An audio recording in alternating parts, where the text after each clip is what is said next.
உலைக்களம் நேயர்களுக்கு வணக்கம். இதுவரையிலையும் சப்ஸ்கிரைப் பண்ணாத நண்பர்கள் இந்த சேனலை சப்ஸ்கிரைப் பண்ணி ஆதரவு கொடுங்க. இன்றைய காணொளி ராமர் கோயில், அயோத்தி ராமர் கோயில் பேரை சொல்லி அமித்ஷாவும் அவருடைய சகாக்களும் சாமியார்களும் 5000 கோடி பணத்தை ஆட்டையை போட்டாங்கன்னு சொல்லி ஒரு புகார் வந்திருக்குது. அதை பற்றி தான் இன்றைய காணொளி. பராசக்தின்னு அந்த காலத்தில் ஒரு படம் வந்துச்சு. சிவாஜி கணேசன் புகழ் பெறுவதற்கு காரணமாக அமைந்த படம். அந்த படம் கலைஞர் வசனம் எழுதின படம். அந்த படத்தில் கலைஞர் எழுதின வசனம் ரொம்ப ஃபேமஸ். கோயில் கூடாது என்பதற்காக அல்ல, கோயில் கொடியவர்களின் கூடாரமாக மாறிவிடக் கூடாது என்பதற்காகத்தான் அப்படின்னு ஒரு வசனம் எல்லாருக்கும் நமக்கு தெரியும், புகழ்பெற்ற வசனம் அது. அப்போ காரணம் என்னன்னு சொன்னா, கோயிலில் கொள்ளையடிப்பது, கோயில் கொள்ளையர்களின் கூடாரமாக இருப்பது இன்னைக்கு நேற்று அல்ல, அது பல நூறு ஆண்டுகளாகவே நடந்துகிட்டு இருக்குது. வெள்ளைக்காரன் காலத்திலேயே பல கோயில்களை அந்த கோயில் நிர்வாகிகளும் பூசாரிகளும் கொள்ளையடித்திருக்கிறார்கள் என்ற குற்றச்சாட்டு எப்போதுமே உண்டு. அப்படி வெள்ளைக்காரன் காலத்திலேயே அப்படி குற்றச்சாட்டு, அதாவது மதத்தின் காவலர்கள் என்று சொல்லிக்கொண்ட பார்ப்பனர்களே அந்த கோயிலெல்லாம் கொள்ளையடிச்சாங்கிற குற்றச்சாட்டு வெள்ளைக்காரனுக்கு போச்சு. அந்த குற்றச்சாட்டை வைத்தவர்களும் பல பார்ப்பனர்கள் தான். அதனால்தான் வெள்ளைக்கார அரசாங்கம் இதை இந்து அறநிலையத்துறையை நிர்வாகம் செய்வதற்கு என்று சில அமைப்புகளை உருவாக்கினார்கள். அந்த காலத்தில் என்டோமெண்ட் போர்டு நல்லா பேர். அது பின்னால 1947க்கு பிறகு பல மாநிலங்கள் இந்து சமய அறநிலையத்துறை HRNC என்கிற ஒரு தனித்துறை இந்து கோயில்களை நிர்வாகம் செய்வதற்கு என்று கொண்டு வந்தார்கள். அது அடிப்படையான காரணம் என்னன்னா, கோயிலில் காலங்காலமாக கோயில் கொள்ளையடிக்கப்பட்டு வந்தது என்பதுதான். அப்படித்தான் இன்றைக்கு ராமர் கோயிலும் கொள்ளையடிக்கப்பட்டிருக்கிறது. இந்த குற்றச்சாட்டு இப்ப வேகமா வெளியில வந்திருக்குது. 2024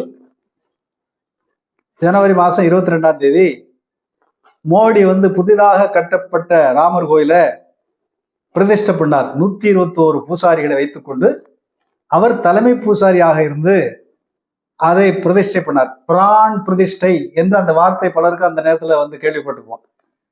அதாவது புதுசாக ஒரு கோயில் கட்டி புது சிலையை அங்கே பிரதிஷ்டை பண்றாங்க, அங்கே நிறுவுறாங்கன்னு சொன்னா அந்த சிலை அதுவரையிலே கல் சிலை தான். எப்போ பார்ப்பனர்கள் மந்திரங்களை எல்லாம் சொல்லி அந்த சிலைக்கு உயிர் உண்டாக்குறார்களோ அதுக்கப்புறம் தான் அது கடவுள். அதனால ஒரு கல் சிலைக்கு உயிர் உண்டாக்கக்கூடிய ஒரு ஆற்றல் யாருக்கு உண்டுன்னா பார்ப்பனர்களுக்கு தான் உண்டு. அந்த முறையில பிராண பிரதிஷ்டை, ஒரு கல் சிலைக்கு உயிர் ஊட்டக்கூடிய ஆற்றல், அதிகாரம் பார்ப்பனர்களுக்கு தான் உண்டு. ஆனால் பார்ப்பனர்களுடைய அதிகாரத்தை மோடி கையில எடுத்துக்கொண்டார். மோடி கையில எடுத்துக்கிட்டு தான் அன்றைக்கு பிராண பிரதிஷ்டை பண்ணாரு. அப்போது பெரிய சர்ச்சையெல்லாம் வந்துச்சு. என்ன சர்ச்சையெல்லாம் வந்துச்சுன்னு சொன்னா, இது ஆகமங்களுக்கு எதிரானது என்று சில சங்கராச்சாரியர்களை எதிர்ப்பு தெரிவித்தார்கள். மோடிக்கு முன்னால் அந்த எதிர்ப்பெல்லாம் காலாவதி ஆகிப்படுங்கிறது நமக்கெல்லாம் தெரியும்.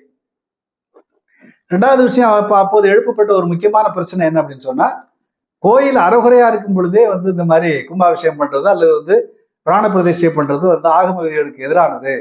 ஒரு முழு கோயிலும் முழுமையாக கட்டி முடிக்கப்பட்ட பிறகுதான் அதை பண்ணணுமே தவிர அறகுறையா இருக்கும் போது பண்ணக்கூடாது என்றெல்லாம் ஏராளமான புகார்கள் வந்தன. அந்த புகார்கள் அந்த காலத்திலேயே இந்த ராமர் கோயிலுக்கு நிலம் வாங்குறேன், அயோத்தியை ஒரு ஆன்மீக மையமாக மாற்றுகிறோம் என்று சொல்லி ஏராளமான நிலங்கள் எல்லாம் வாங்கினாங்க. அந்த நிலங்கள்ல வாங்கினதுல ஏராளமான ஊழல் நடந்திருக்குது என்று அப்போதே குற்றச்சாட்டுகள் எல்லாம் வந்தன. நம்ம என்ன ஒரு முக்கியமான விஷயம்னா, இந்த ராமர் கோயில் கட்டப்பட்டது என்பது முழுக்க ஒரு பொலிட்டிக்கல் அஜெண்டா. நமக்கெல்லாம் தெரியும். அது பாபர் மசூதி இருந்த இடத்துல பாபர் ஒரு ராமர் கோயிலை இடிச்சுட்டு தான் மசூதியை கட்டினாரு, அது எங்களுடைய இடம் சொல்லி ஒரு பிரச்சனையை கிட்டத்தட்ட 100 வருஷமா கிளப்பி, ஒரு 70-80 வருஷமா கிளப்பி, அதை கடைசியில பாபர் மசூதி இடித்து அவர்கள் இந்த ராமர் கோயிலை கட்டினாங்கிறதான் தெரியும். உச்ச நீதிமன்றத்தினுடைய ஆசீர்வாதத்தோடு துணையோடு அவர்கள் அந்த இடத்தை அவர்கள் எடுத்துக்கொண்டு கோயிலை கட்டினாங்கன்னு நமக்கு தெரியும். அப்போ இது முழுக்க இந்தியாவில் ராமர் கோயில் என்கிற ஒரு பிரச்சனையை வைத்துக்கொண்டு RSS பிஜேபியும் அரசியல் அதிகாரத்தை கைப்பற்றுவதற்கு அவர்கள் நடத்திய ஒரு கிரிமினல் நடவடிக்கை தான் இந்த ராமர் கோயில் திட்டம் என்பது. நீங்க குஜராத்ல மோடி தன்னுடைய அதிகாரத்தை நிலைநாட்டிக் கொள்வதற்கு என்ன செஞ்சாரு நமக்கெல்லாம் தெரியும். கோத்ரா ரயில் விபத்தை காரணம் காட்டி 2000 இஸ்லாமியர்களை கொன்றார் என்பது நமக்கெல்லாம் தெரியும். அப்போ இப்படி ஒரு பெரிய சதி, ஒரு அரசியல் சதியின் விளைவாகத்தான் இந்த ராமர் கோயில் கட்டப்பட்டது. இப்ப என்ன பிரச்சனை வந்திருக்குன்னு சொன்னா, இந்த ராமர் கோயில் கட்டியதுல அமித்ஷாவும் அவருடைய கூட்டாளிகளும் 5000 கோடி ரூபாய் கொள்ளையடித்திருக்கிறார்கள் என்று இந்த குற்றச்சாட்டு வந்திருக்குது. இந்த குற்றச்சாட்டை முன்வைக்கிறது யாருன்னு சொன்னா, காங்கிரஸ் கட்சியினுடைய தலைவர் மல்லிகார்ஜுன கார்கே. மல்லிகார்ஜுன கார்கே மட்டும் அந்த குற்றச்சாட்டை வைக்கல, வேறு பலரும் என்ன குற்றச்சாட்டு வைக்கிறார், 200 கோடி ரூபாய் காசு வந்து ஆட்டையை போட்டாங்க அப்படின்னு குற்றச்சாட்டு வச்சிருக்கிறாங்க. இதே போல இன்னொரு முக்கியமான குற்றச்சாட்டுகள் எல்லாம் வந்தது. என்ன குற்றச்சாட்டு? 2024 ராமர் கோயில் திறக்கும் பொழுதே ஒரு குற்றச்சாட்டு வந்தது. இந்த ராமர் கோயிலுக்கு நாங்கள் நிலம் வாங்குறோங்கிற பேர்ல ஏராளமான ஃப்ராடு நடந்திருக்குது, அதாவது நிலத்தின் மதிப்பை கூட்டி இவர்கள் கொள்ளையடித்திருக்கிறார்கள் என்று ஒரு குற்றச்சாட்டு வந்தது. குறிப்பா 2 கோடி ரூபாய் பெருமானம் உள்ள ஒரு நிலத்தை விலையை ஏற்றி 18.5 கோடி ரூபாய்க்கு வாங்கியதாக கணக்கு காட்டி கிட்டத்தட்ட 16 கோடி ரூபாய் ஒரு லேண்ட் டீல்ல மட்டும் கொள்ளையடிச்சிருக்காங்க. அதே போல 3 கோடி ரூபாய் மதிப்புள்ள ஒரு இடத்தை 24 கோடி ரூபாய்க்கு வாங்கணும்னு சொல்லி மதிப்பை கூட்டி கொள்ளையடிச்சிருக்காங்க, 21 கோடி ரூபாய்.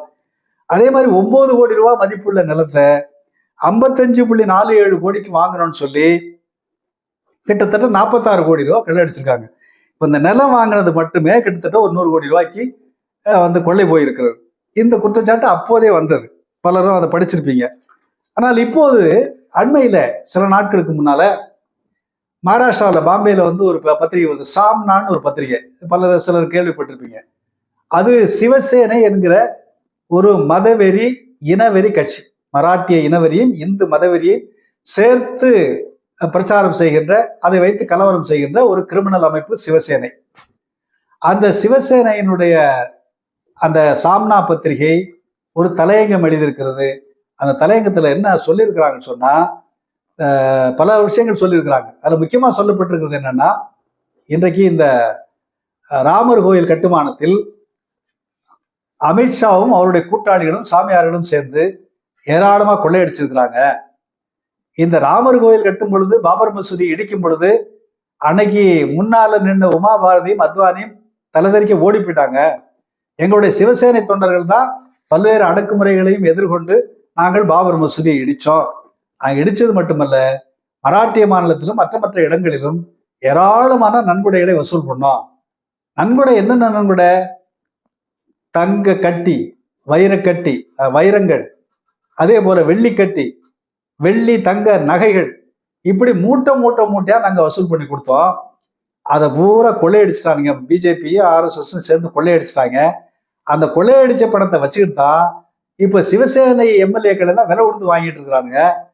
இந்த மோடி அமித்ஷா கும்பல் இருக்குது, இதுல கஜினி முகமது குஜராத்தில் இருக்கக்கூடிய சோமநாதர் ஆலயத்தை எப்படி கொள்ளையடிச்சாங்களோ அதை விட பெரிய கொள்ளையை ராமர் கோயிலே அவர்கள் நடத்தி இருக்கிறார்கள் என்று பகிரங்கமாக குற்றம் சாட்டி தலையங்கம் எழுதியிருக்கிறார்கள் சாம்னா பத்திரிகையில. அது மட்டும் இல்ல, இந்த கொள்ளையை பார்த்தீங்கன்னா ராமர் கோயிலை வச்சு இவங்க அடிச்சிருக்க கொள்ளையை கஜினி முகமது அடிச்ச கொள்ளையோட ஒப்பிட்டீங்கன்னா, கஜினி முகமதுக்கு இது தந்தை மாதிரி வந்து மோடி இருக்கிறாரு, அமித்ஷா இருக்கிறாரு. கஜினி முகமதே ஒரு கஜினி முகமது அடிச்ச கொள்ளைங்கிறது ரொம்ப ரொம்ப சாதாரண கொள்ளை. ஆகவே இவர்கள் பல கஜினி முகமதாக அமித்ஷா மோடி அவர்கள் இருக்கிறார்கள் என்று ஒரு பகிரங்கமான குற்றச்சாட்டை அவர்கள் சுமத்தி இருக்கிறார்கள். இந்த குற்றச்சாட்டுல என்னன்னாக 200 கோடி ரூபாய் ரொக்கத்தை மட்டுமே கொள்ளையடிச்சிருக்கிறாங்க என்று இப்போது வந்திருக்கிறது. இந்த குற்றச்சாட்டை ஆம் ஆத்மி கட்சியும் ஆமாம் என்று அங்கீகரித்திருக்கிறது. ஆம் ஆத்மி கட்சியை வந்து சஞ்சய் சிங் ஒருத்தர் வந்து பகிரங்கமாக சொல்லியிருக்கிறாரு, மூட்டையா இருந்த நகைகள் எல்லாம் காணாமல் போயிருக்கின்றன. இதை அந்த பூசாரிகளும் பல வந்து அயோத்தியில் உத்தரப்பிரதேசத்தினுடைய பிரமுகர்களும் சேர்ந்திருக்கிறார்கள். இவர்கள் அத்தனை பேரும் அமித்ஷாவுக்கு வேண்டியவர்கள் என்பதுதான் அவருடைய குற்றச்சாட்டு. அப்போ பார்த்தீங்கன்னு சொன்னா, இந்த குற்றச்சாட்டு வந்ததற்கு பிறகு யோகி ஆதித்யநாத் வந்து ஒரு 3 பேர் கொண்ட ஒரு கமிட்டி ஆரம்பிச்சிருக்காரு விசாரிக்கிறதுக்கு. அவன் என்னைக்கு விசாரிச்சு யார் கண்டுபிடிக்க போறான்னு தெரியாது. ஆனால் ஒரு மிகப்பெரிய கொள்ளை நடந்திருக்கிறது, இது உண்மை. அது கோயில் திறப்பு விழா நடத்தும் போதே அந்த மோசடிகள் எல்லாம் வந்திருக்கின்றன. நாம் அதுல வந்து சொல்ல விரும்புகிற விஷயம் என்ன அப்படின்னு சொன்னா, ராமர் கோயில் என்பது பிஜேபியும் ஆர்எஸ்எஸும் இந்து ராஷ்டிரமாக இந்தியாவை மாற்றுவதற்கு, ஆர்எஸ்எஸ் பிஜேபியினுடைய நிரந்தர அதிகாரத்தை இங்கே நிலைநாட்டுவதற்கு, அதற்கு ஒரு அடித்தளம் வேண்டும் என்று சொன்னால் இது இந்து நாடு, இந்து மத நம்பிக்கை உள்ளவர்களுக்கு மட்டுமே ஆன நாடு, இஸ்லாமியர்கள் மற்ற சிறுபான்மையினர் இரண்டாம் தர குடிமக்கள் தான், எங்களுக்கு தான் எல்லா உரிமையும் இருக்கு என்று ஒரு இந்து மதவெறி நாடாக, ஒரு இந்துத்துவத்தை அடிப்படையாக கொண்ட ஒரு நாடாக இதை மாற்றுவது, முழுக்க முழுக்க ஒரு நிரந்தர அதிகாரத்தை பிஜேபி ஆர்எஸ்எஸ் கையில எடுத்துக்கொண்டு இந்த நாட்டில் இருக்க குஜராத், ராஜஸ்தான், மும்பையில் இருக்கக்கூடிய விரல் விட்டு எண்ணக்கூடிய பார்ப்பன பனியா முதலாளிகள் நிரந்தரமாக இந்தியாவை கொள்ளையடிக்கிறது, இந்தியாவை கொள்ளையடிக்கிறது மட்டுமல்ல அமெரிக்காவுக்கு அடியாள் வேலை பார்ப்பது என்கிற ஒரு பெரிய திட்டத்திற்கான ஒரு கருவியாகத்தான் ராமர் கோயில் கட்டப்பட்டது. ராமர் கோயில் என்பது பக்திக்காகவோ இந்த நாட்டில் பிறந்த ராமன் என்கிற கடவுளை நம்புகின்ற மக்களினுடைய நியாயமான எதிர்பார்ப்பை பூர்த்தி செய்வதற்காகவோ அல்ல என்பதை நாம் புரிந்து கொள்ள வேண்டும். அவர்கள் ஒரு மிகப்பெரிய சதி திட்டத்தை அரங்கேற்றினார்கள், அரங்கேற்றி அதிகாரத்தை பிடித்தார்கள். அதிகாரத்தை மட்டும் பிடிக்கவில்லை, அந்த ராமர் கோயிலின் பெயரால் ஏராளமான ஊழல்களை செய்திருக்கிறார்கள்.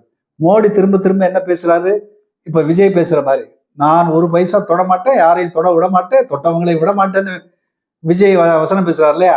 அதே மாதிரிதான் மோடியும் பேசினார். ஒரு பைசா ஊழலை நான் அனுமதிக்கவே மாட்டேன், ஊழல் பண்றவங்களை யாரையும் விடவே மாட்டேன்னு பேசினார். பார்த்தீங்களா? அவர் தொட்டதுல எல்லாம் ஊழல் என்பதுதான் பிஜேபியினுடைய வரலாறு. அவர்கள் சொல்லுகின்ற பக்தி, இவர்கள் நாடுகின்ற பக்தி நாடகம், இவர்கள் எங்க பார்த்தாலும் கோயிலை கட்டுறது, கும்பாபிஷேகம் பண்றது என்று இவர்கள் செய்கின்ற எல்லா வேலைகளுமே இந்து மதவெறியை கிளப்புவது மட்டுமல்ல, இந்து மதவெறியை பரப்புவது மட்டுமல்ல, அதை வைத்துக்கொண்டு கோடிக்கணக்கிலே கொள்ளையடிக்க முடியும் என்பதற்காகத்தான் இவர்கள் கடவுளையும் பக்தியையும் ஆன்மீகத்தையும் கையில் எடுத்திருக்கிறார்கள். இதைத்தான் நாம் புரிந்து கொள்ள வேண்டும். இந்த ராமர் கோயில்ல எவ்வளவு கொள்ளையடிக்கப்பட்டது என்பதற்கு இன்னும் முழுமையான விவரணம் கிடையல. மல்லிகார்ஜுன கார்கே 5000 கோடிங்கிறாரு. இவர்கள் சிவசேனைக்காரர்கள் மூட்டை மூட்டையாக வெள்ளி, வைரம், தங்கம், நகைகளை நாங்கள் அள்ளி கொடுத்தோம், அதனுடைய மதிப்பே எங்களுக்கு தெரியாதுங்கிற மாதிரி சொல்றாங்க. ஆகவே இது ஒரு மிகப்பெரிய கொள்ளை, இந்திய வரலாற்றில் இல்லாத ஒரு கொள்ளையை பிஜேபி ஆர்எஸ்எஸ் கும்பல் ராமனின் பெயரால் நடத்தி இருக்கிறது. ராமன் இவர்களை மன்னிக்க மாட்டார். ஏன்னா ராமனை இவர் தானே காப்பாற்றி வச்சிருக்கிறாங்க. ஆகையினால இந்த கொள்ளையர்களை, இந்த நடத்தப்பட்ட கொள்ளையை, அதை நடத்திய கொள்ளையர்களை மக்கள் தான் தண்டிக்க முடியுமே தவிர கடவுள் தண்டிக்க மாட்டார், ராமன் ஒரு காலம் தண்டிக்க மாட்டார் என்பதை நாம் புரிந்து கொள்ள வேண்டும். நன்றி.